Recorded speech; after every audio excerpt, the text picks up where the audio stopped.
O desejado de todas as nações. Capítulo 82. Por que choras? As mulheres que estiveram ao pé da cruz de Cristo esperaram atentas que passassem as horas do sábado.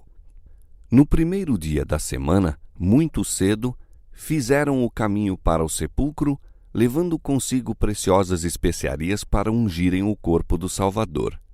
Não pensavam em sua ressurreição. Pusera-se o sol de suas esperanças e fizera-se noite em seu coração. Enquanto caminhavam, relembravam entre si as obras de misericórdia realizadas por Cristo, bem como suas palavras de conforto. Não lembravam, entretanto, as que proferira: outra vez vos verei. Ignorantes do que se passava mesmo então, aproximaram-se do horto, dizendo: quem nos revolverá a pedra da porta do sepulcro? Sabiam não lhes ser possível afastá-la, todavia continuaram para diante. E eis que os céus se iluminaram de repente com uma glória que não provinha do sol nascente. A terra tremeu. Elas viram que a pedra fora removida. O sepulcro estava vazio. As mulheres que foram ao sepulcro não partiram todas do mesmo lugar. Maria Madalena foi a primeira a chegar ao local, e ao ver que a pedra fora retirada, correu para anunciá-lo aos discípulos. Entre mentes, chegaram as outras mulheres. Havia uma luz em volta do sepulcro, mas o corpo de Jesus não se achava ali. Enquanto andavam em torno, viram de repente não se encontrarem sós. Um jovem de vestes brilhantes estava sentado junto ao túmulo. Era o anjo que rolara a pedra. Tomara a forma humana a fim de não atemorizar essas discípulas de Jesus. Todavia, brilhava-lhe ainda em torno a glória celestial, e as mulheres temeram. Voltaram-se para fugir, mas as palavras do anjo lhes detiveram os passos. Não tenhais medo, disse ele, pois eu sei que buscais a Jesus, que foi crucificado. Ele não está aqui, porque já ressuscitou, como havia dito. Vinde, vede o lugar em que o Senhor jazia. Ide, pois, imediatamente, e dizei aos discípulos que já ressuscitou dos mortos. De novo olharam elas para o sepulcro e tornaram a ouvir as maravilhosas novas. Outro anjo, em forma humana, ali está e diz: por que buscais o vivente entre os mortos? Não está aqui, mas ressuscitou. Lembrai-vos como vos falou estando ainda na Galiléia, dizendo: convém que o Filho do Homem seja entregue nas mãos dos homens pecadores e seja crucificado, e ao terceiro dia ressuscite. Ressuscitou! Ressuscitou! As mulheres repetem e tornam a repetir as palavras. Não há, pois, necessidade de especiarias para a unção. O Salvador está vivo e não morto. Recordaram-se então de que, falando em sua morte, ele dissera que ressurgiria. Que dia é este para o mundo? Pressurosas afastam-se as mulheres do sepulcro e, com temor e grande alegria, correram a anunciá-lo aos seus discípulos. Maria não ouvira as boas novas. Foi ter com Pedro e João, levando a dolorosa mensagem. Levaram o Senhor do sepulcro e não sabemos onde o puseram. Os discípulos correram para o túmulo e acharam ser como Maria dissera. Viram o sudário e o lenço, mas não acharam o Senhor. Havia, no entanto, mesmo ali o testemunho de sua ressurreição.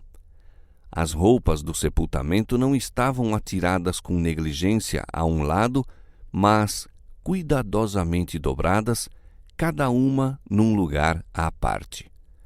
João viu e creu.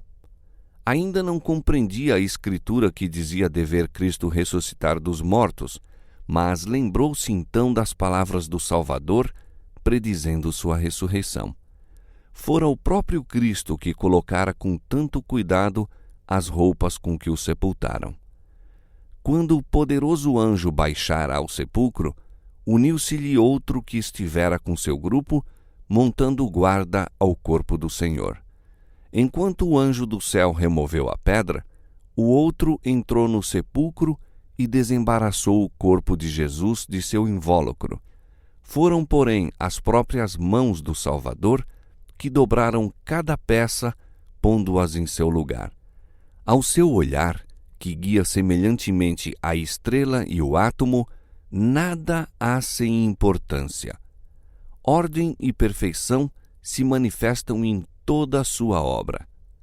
Maria acompanhara João e Pedro ao sepulcro. Quando voltaram a Jerusalém, ela permaneceu. Contemplando a tumba vazia, o coração encheu-se-lhe de dor. Olhando para dentro, viu os 2 anjos, um à cabeceira, outro aos pés do lugar em que Jesus jazera. Mulher, por que choras? Perguntaram-lhe. Porque levaram o meu Senhor, disse ela, e não sei onde o puseram. Então ela se voltou para se afastar, mesmo dos anjos, pensando em encontrar alguém que lhe dissesse o que fora feito com o corpo de Jesus. Outra voz a ela se dirigiu. Mulher, por que choras? Quem buscas? Através das lágrimas que lhe empanavam os olhos, Maria viu a figura de um homem e, pensando que fosse o hortelão, disse: Senhor, se tu o levaste, dize-me onde o puseste e eu o levarei.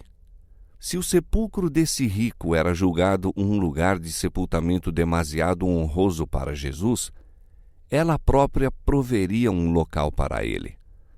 Havia um sepulcro que a voz do próprio Jesus deixara vago, aquele em que Lázaro jazera.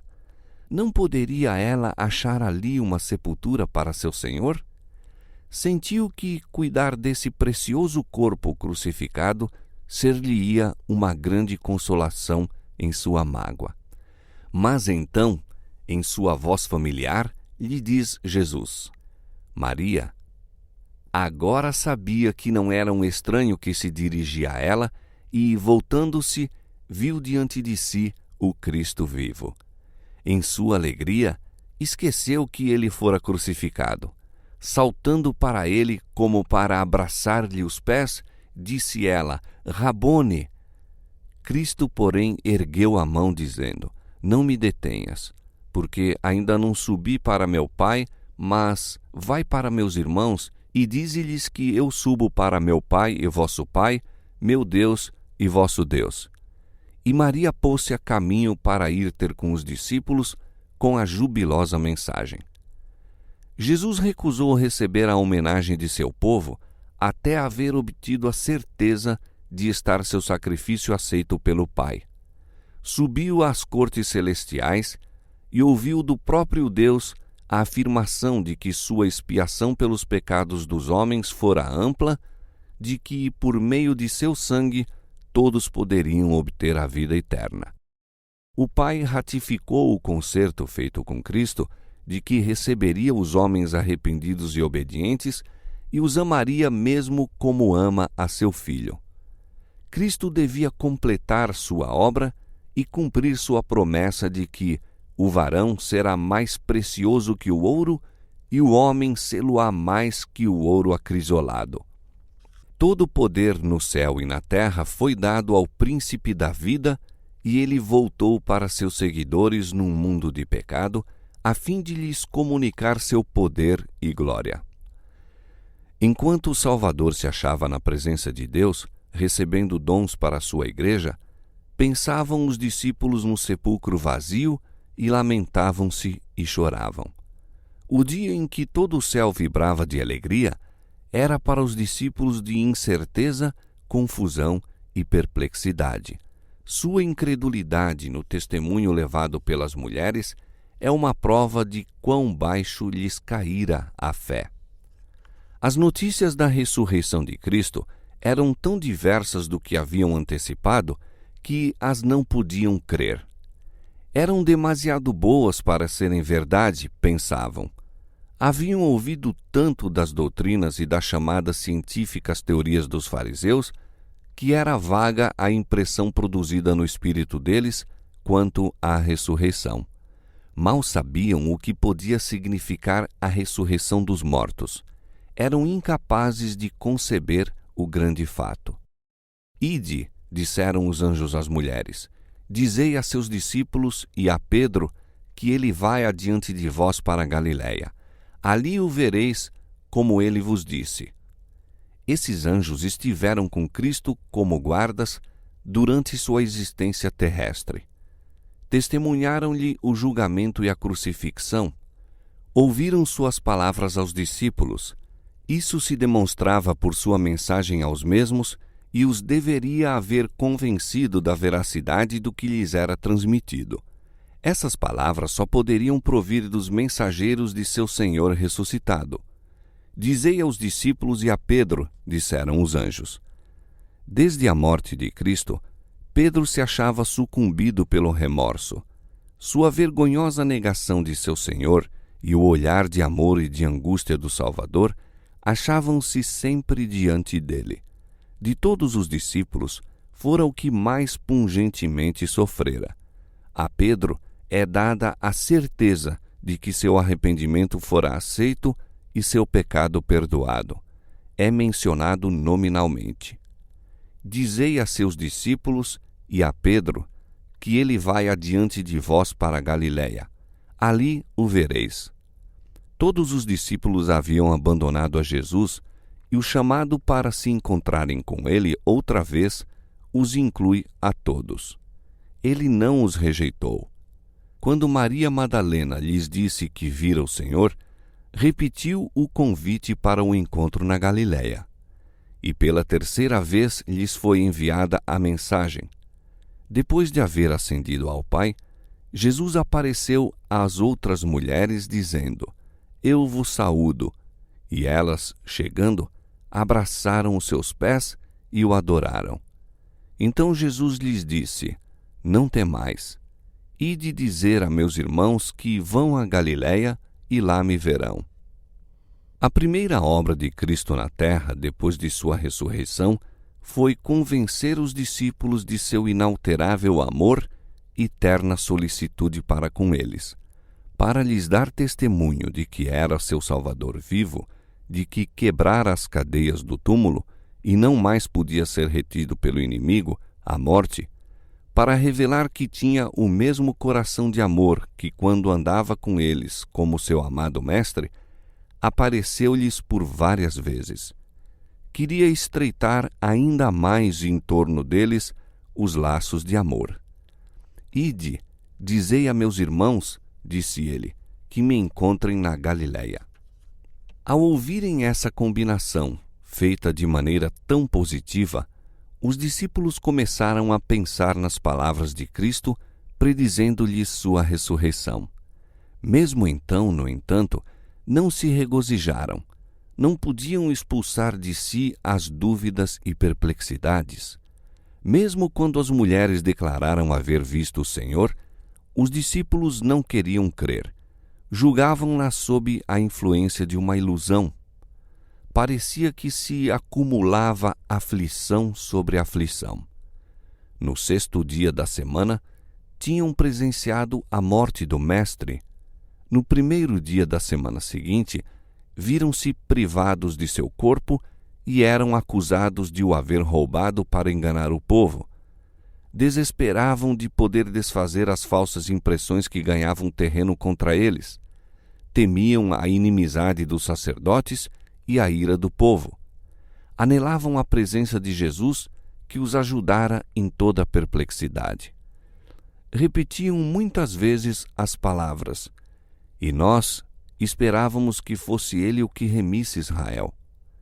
Sentindo-se tão sós e tão repassados de dor, lembraram as suas palavras: Se ao madeiro verde fazem isto, que se fará ao seco? Reuniram-se no cenáculo e fecharam bem as portas, sabendo que a sorte de seu amado mestre poderia a qualquer momento ser a deles mesmos.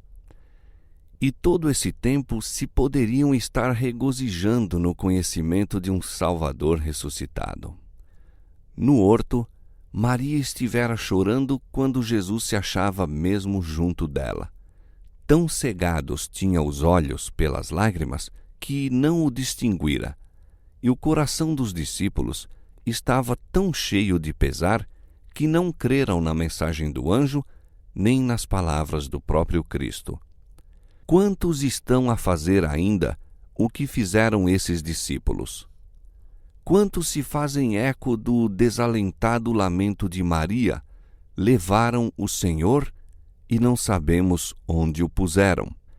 A quantos se poderiam dirigir as palavras do Senhor? Por que choras?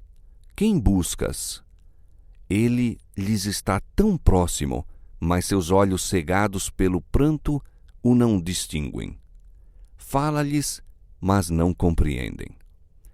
Oh, que a pendida cabeça se erguesse, que os olhos se abrissem para vê-lo, que os ouvidos lhe escutassem a voz. E depois, imediatamente, e dizei aos seus discípulos que já ressuscitou.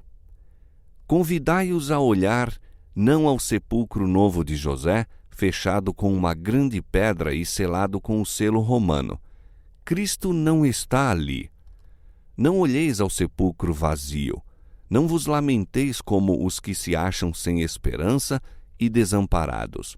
Jesus vive, e porque Ele vive, nós também viveremos.